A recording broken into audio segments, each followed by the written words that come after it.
There are some massive changes coming to Star Wars Legion, and they are trickling out the reveals now, and the first one has me quite excited. I am basically probably moving on from Star Wars Legion and going to Shatterpoint, but I have to say, the way that they're going is sort of possibly enticing me back. So let me jump in and show you what I'm talking about. I'm not going to sit here and read this all to you. Basically, they are doing a core rule book. Now, this isn't a big change to the rules. There's going to be some changes, obviously, but they actually make sure they say, this is not an overhaul of the Legion rules you know and love.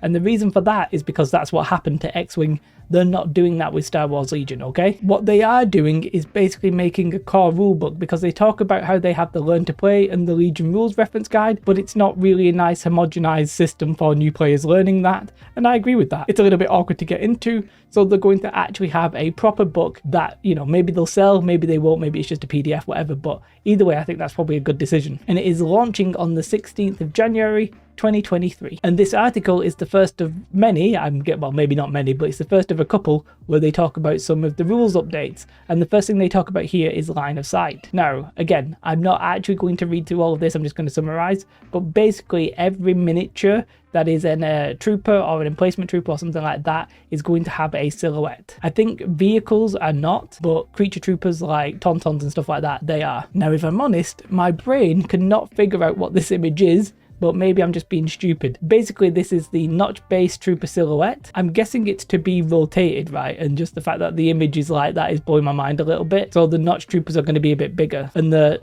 standard one is going to be like this, right? And you can see the silhouette's got these little things on the end. I'm guessing that's actually intentional to show width in the middle. Overall, that's pretty cool, right? Now, vehicles aren't using the silhouettes, but what's actually happening with the vehicles is that you are going to have the same cylinder, you're just not going to pay attention to it, antennas, weapons or crew, and then you're going to go from the top basically. Weirdly, you actually go from any point in the silhouette, but we'll come on to that in a second. So the key bit here is no matter which silhouette a miniature has, line of sight is now drawn from any point of the attacking miniature's silhouette to any point of the defending miniature's silhouette. So you don't have to attack from the middle at the top. You can actually, you know, weirdly, if you can see under, I don't know, for example, in some of our games we had like a spaceship and that you can't see above it, but you could see under it. Now you'll actually be able to use the bottom of your silhouette to see, which I think is quite cool, right? Bit weird, but quite cool. Now, cover is also changing a little bit. Pretty simple here. Finally, the relationship between silhouettes and cover has also been revisited. A unit now has cover if half or more of its miniatures are obscured. There is no longer a need to see how much of the silhouette is obscured.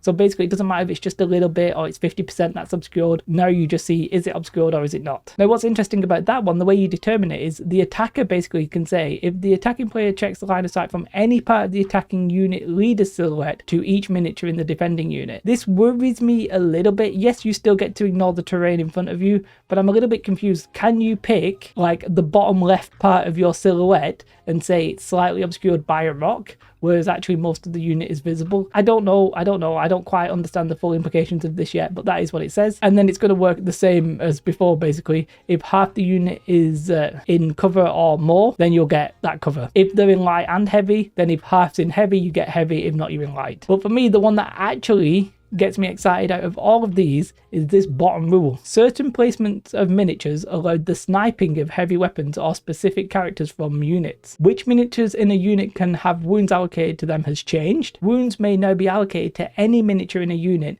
not just the ones that are in the attacker's LOS. So basically, there's been games where I played it and I've deliberately done it myself, where you make it so you can only see the heavy item or the heavy weapon guy and you just shoot them trying to kill that heavy weapon. That's gone because the defender can now just allocate wounds wherever they want, but you can't allocate wounds like willy-nilly. You still have to give it to whoever already has a wound, and you can see that here. So for example, with the Wookiees, if you have more, you can't just be giving one wound to each Wookiee. You have to actually give the wound to one Wookiee, they die, and then so on and so forth. And they do say this de-emphasizes some finicky nature with line of sight and cover and allows players to be more relaxed with miniature placement. Yes, one of the reasons that I said I quit Legion was because I was getting fed up with the way that you had to just be, well, they say here, finicky with the way that you place models. You have to be like, oh, but I don't want this miniature to be seen. Oh, but I actually want them to be able to see. And you're just like, oh, this is driving me like nuts, right? And I really didn't like it. Now you don't really have to worry about it as much. From the sounds of things, unless I've misread it, the attacking model will still be able to have to see a unit in the defending unit, but it doesn't matter about